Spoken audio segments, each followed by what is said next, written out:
Kapal selam nuklir sebagai jaminan Australia agar digilas negara raksasa macam Indonesia.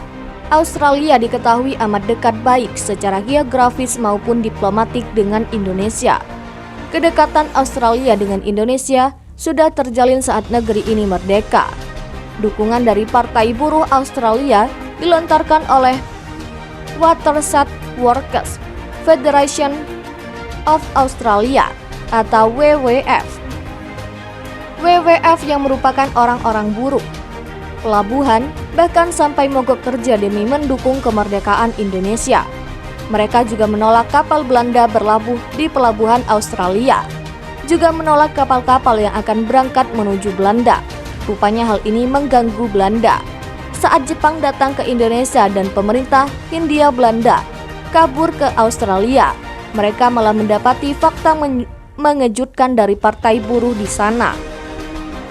Berpikir sama-sama ras barat, pemerintah pengasingan Hindia Belanda dibuat tak berkutik dengan aksi-aksi Partai Buruh Australia yang mendukung kemerdekaan Indonesia. Bantuan Partai Buruh Australia membuahkan hasil di mana Indonesia merdeka sepenuhnya pada 17 Agustus 1945. Setelah kemerdekaan ini, Partai Buruh Australia lebih banyak kalah dalam pemilu. Yang ada, pemerintah Australia dikuasai dari partai yang beranggotakan kaum borjuis. Kebijakan pemerintah Australia kemudian pasang surut terhadap Indonesia. Ada satu sisi manis layaknya sahabat karib, tapi di sisi lain menjengkelkan luar biasa Australia. Awal mula Australia menjadi lawan Indonesia justru pada masalah Timur Timur. Tahun 1975, Australia mendukung Timur Timur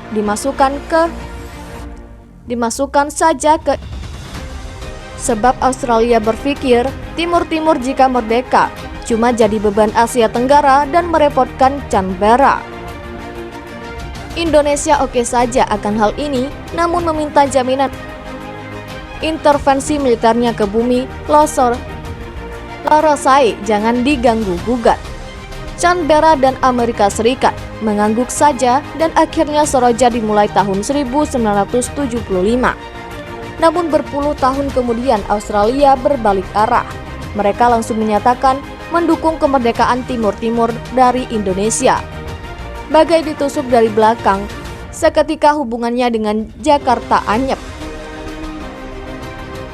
Kapal selam nuklir sebagai jaminan Australia agar digilas negara raksasa macam Indonesia. Australia diketahui amat dekat baik secara geografis maupun diplomatik dengan Indonesia. Kedekatan Australia dengan Indonesia sudah terjalin saat negeri ini merdeka. Dukungan dari Partai Buruh Australia dilontarkan oleh Watershed Workers Federation of Australia atau WWF. WWF yang merupakan orang-orang buruh, pelabuhan, bahkan sampai mogok kerja demi mendukung kemerdekaan Indonesia. Mereka juga menolak kapal Belanda berlabuh di pelabuhan Australia, juga menolak kapal-kapal yang akan berangkat menuju Belanda. Rupanya hal ini mengganggu Belanda. Saat Jepang datang ke Indonesia dan pemerintah Hindia Belanda kabur ke Australia, mereka malah mendapati fakta mengejutkan dari Partai Buruh di sana. Berpikir sama-sama ras barat, pemerintah pengasingan Hindia Belanda dibuat tak berkutik dengan aksi-aksi Partai Buruh Australia yang mendukung kemerdekaan Indonesia.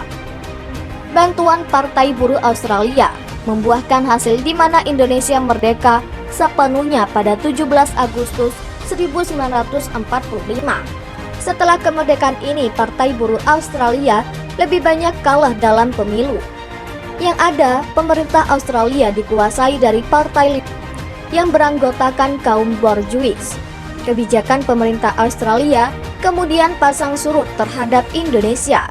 Ada satu sisi manis layaknya sahabat karib, tapi di sisi lain menjengkelkan luar biasa Australia. Awal mula Australia menjadi lawan Indonesia justru pada masalah Timur Timur. Tahun 1975, Australia mendukung Timur Timur dimasukkan saja ke sebab Australia berpikir Timur Timur jika merdeka cuma jadi beban Asia Tenggara dan merepotkan Canberra. Indonesia oke saja akan hal ini, namun meminta jaminan intervensi militernya ke bumi Losor Parasai jangan diganggu gugat. Canberra dan Amerika Serikat mengangguk saja dan akhirnya Seroja dimulai tahun 1975. Namun berpuluh tahun kemudian Australia berbalik arah. Mereka langsung menyatakan mendukung kemerdekaan Timur Timur dari Indonesia. Bagai ditusuk dari belakang, seketika hubungannya dengan Jakarta anyep.